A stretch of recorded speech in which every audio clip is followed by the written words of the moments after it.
માંગરોળ નજીક કામનાથ મહાદેવ મંદિરની બાજુમાં આવેલ નોળી નદીમાં નવા નીરની આવક થતા વધામણા કરવા માંગરોળ માળિયા વિસ્તારના લોકપ્રિય ધારાસભ્ય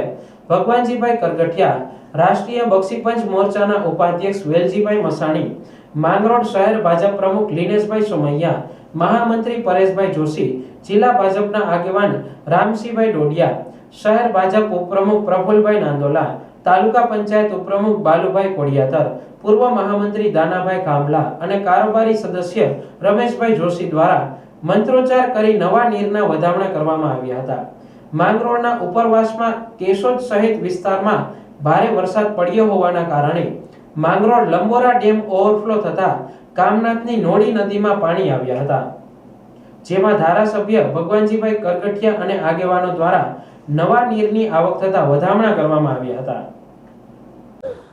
ભગવાનજીભાઈ કરગઠિયા, ધારાસભ્ય માંગરોળ, આજ રોજ સમગ્ર સૌરાષ્ટ્રમાં અને ખાસ કરીને જૂનાગઢ જિલ્લામાં ભારે વરસાદ થતાં માંગરોળ ખાતે કામનાથ મંદિર પાસે આવેલી નોળી નદીમાં ભારે પૂર આવતા આ વિસ્તારમાં હર્ષની લાગણી ફેલાણી છે. આ વિસ્તારમાં પીવાના પાણી અને સિંચાઈના પાણીની સમસ્યા હલ થઈ ગઈ છે અને ખૂબ જ લોકો આ પાણીને વધારવા માટે અહીંયા પધારી રહ્યા છે અને આ વિસ્તારમાં હર્ષની લાગણી ફેલાણી છે.